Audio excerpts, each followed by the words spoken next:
Hey fans, it's me Aaron for a comic show. It's the 5th Wednesday of August, and there's a lot of weird stuff. There's a lot of one-shots and annuals, specials, all that. And I'm going to talk about the stuff that I liked. First, Lex Luthor, Porky Pig.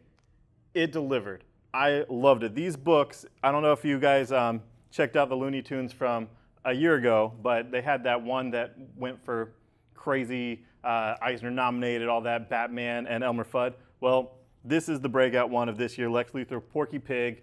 It's Mark Russell from the Flintstones, and I think this should be nominated as well. It touches on a lot of social issues, a lot of commentary, but it's funny and it's satire, and I loved it. And all of these have backup stories done more in the Looney Tunes style. The first story, the main story, is in the DC Universe style of art and more or less sensibilities. And then the much shorter backup story is the Looney Tunes style of art-ish and their kind of sensibilities of their world. So I think that you would like this if, I don't know, if Pharma Bro pissed you off about jacking up prices on cancer pills, or if selling your information to China, Russia, whatever pissed you off. It's in there. It's good stuff. All right, my second favorite one, Catwoman, Tweety, Sylvester. This is Gail Simone. And it is so much fun. This is the most fun. It's not social satire. It's not commentary. It's just pure fun. And what it is there's 3 witches in the DC universe, and there's Witch Hazel from the Looney Tunes universe, and they have a friendly bet about cats versus birds. And whoever wins, whether it's cats or birds, all cats die or all birds die, and including anything that uses a bird or a cat as their avatar or as their identity. So it's every single character in the DC universe that has anything to do with a cat, and every single character in the DC universe that has anything to do with a bird fighting each other. It's awesome. You'll enjoy it. It's fun. I loved it. And I'm talking about even obscure characters like that Tigor from Omega Men, and not obscure but not seen in a long while, Wildcat. So it was a lot of fun. Harley Quinn, Gossamer, this was also quite fun. They brought back your favorite writers for Harley Quinn, the Connor and Palmiani. And what was cool about this was they broke the fourth wall about themselves a little, but I really enjoyed it. You have Batman Joker in it. You have Gossamer. You have a bunch of ridiculous, zany antics that feel right at home with everything that they've done with Harley before. And I think if you liked anything they've done, anything Connor Palmiani has done with Harley, and you want a little more, that's it. It'll feel right. You'll like it. Trust me. All right. And the one that was the strangest, it's Scott Lobdell, who is known for Red Hood and the Outlaws lately since New 52. And it's Joker Daffy Duck. And Joker one-shots can be quite good. And I was very skeptical of this because I'm not really Scott Lobdell's biggest fan. I mean, he's all right, but I don't jump up and down about him. I really like this, though.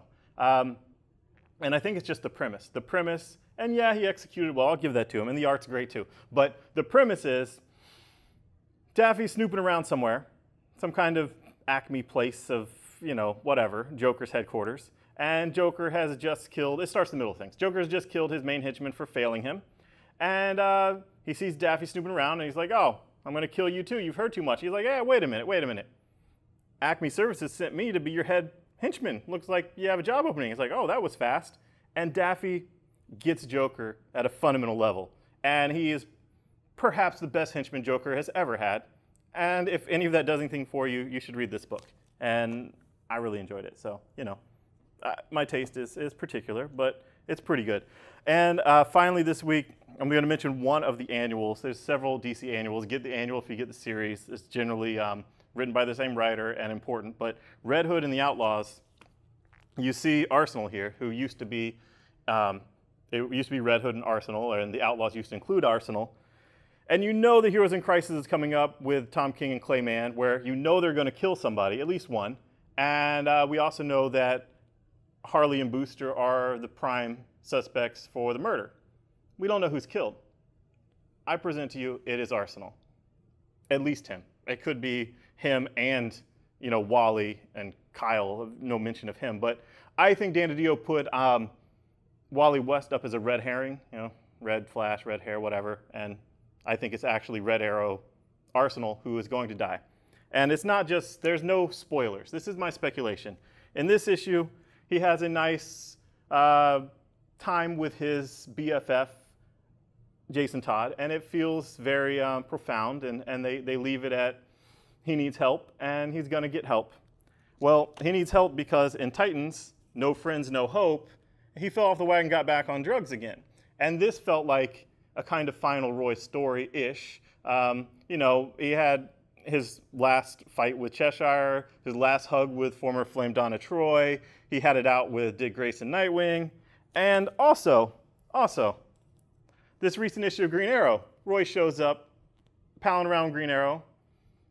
They have a nice embrace and hug, and he said, hey, I hope you really get help, Roy. You know, go get help, you need it. And what help is that? Maybe the Sanctuary, where superheroes now go to get help, we know. He's gonna die. I'm just saying. It's not a spoiler, I swear to God. There's nothing in these issues that say anything, and I have no other knowledge. I have no knowledge. Trust me, I've asked. I asked Clayman personally, and he said he's not saying anything. He said he might sign at my store, but he's not gonna tell me who dies. But if I was to bet money, I would bet on Arsenal. And also Bendis' DC Jinx World book, Scarlet, is out. It continues from his previous Icon, Scarlet, which is soon out in a collection. But you don't necessarily have to read it to read this. This is in the middle of things. She's starting a revolution in Portland, and this volume was everything leading up to her being unwittingly the vanguard of a revolution. So you can jump into this. If you like it, get that. And if you don't like it, don't get the next issue. So, and don't blame me. Blame Bendis. But I enjoyed it.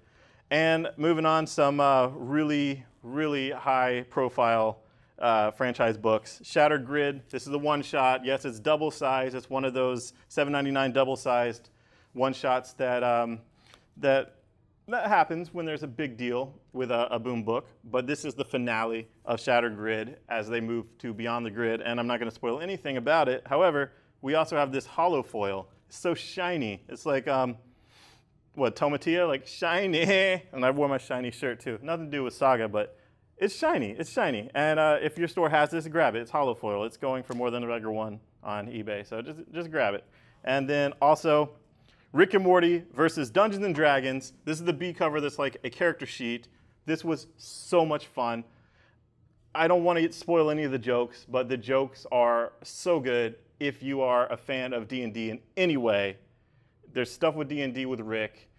Morty is in way over his head, and it was awesome. I really enjoyed it. So if you like Rick and Morty and D&D in any way, a Venn diagram overlap, you definitely need to get this. I don't care if you never read a Rick and Morty comic. This should be your first one. All right. And also Image, I Hate Fairyland Volume 4 is out. The finale this week, and next week it's Scotty Young's new book, Bully Wars #1 will be out. Also for Image, original graphic novel Sugar Volume 1 continues these books that are about different type of sex-positive, sexual type relations. This one, Swing, obviously about swingers. This one, Sugar, it's about a sugar daddy, you know? But what happens when you catch feelings on something that originally starts as a transaction? So it's transactional, and then it becomes transformational, and can they make that transition? Who knows? I didn't read the whole thing, but I read some of it, and I know that's what it's about. And if you did like this, you will like this. It's the same feel, same creative teams. And then finally, just here at a comic shop, we have Red Rover Charlie. We got these at a discount. We have plenty from Avatar Press, so we'll be selling them half off. And it's Garth Ennis, essentially what these three dogs do after a zombie apocalypse. So it's like Dog of the Dead, and it's like what happens to man's best friend when man goes bad, you know, when he becomes a zombie. So it's really fun, dark humor, and it's Garth Ennis, the guy that did Preacher. So if you have never checked this out, check it out. And also, this is out. Doomsday Clock, the first set of figures. You had Dr. Manhattan, Ozymandias, who I like to call Ozymandias. I don't know, just always did that. Next up, Rorschach and Mime, and then Comedian Marionette. This is a 2-pack. The retail price is $50. Nice quality figures, so, you know, whatever. Check it out at your store. If you like it, pick it up. that's the week that is. Seriously, check out Lex Luthor Porky Pig. Thanks, guys. Bye-bye.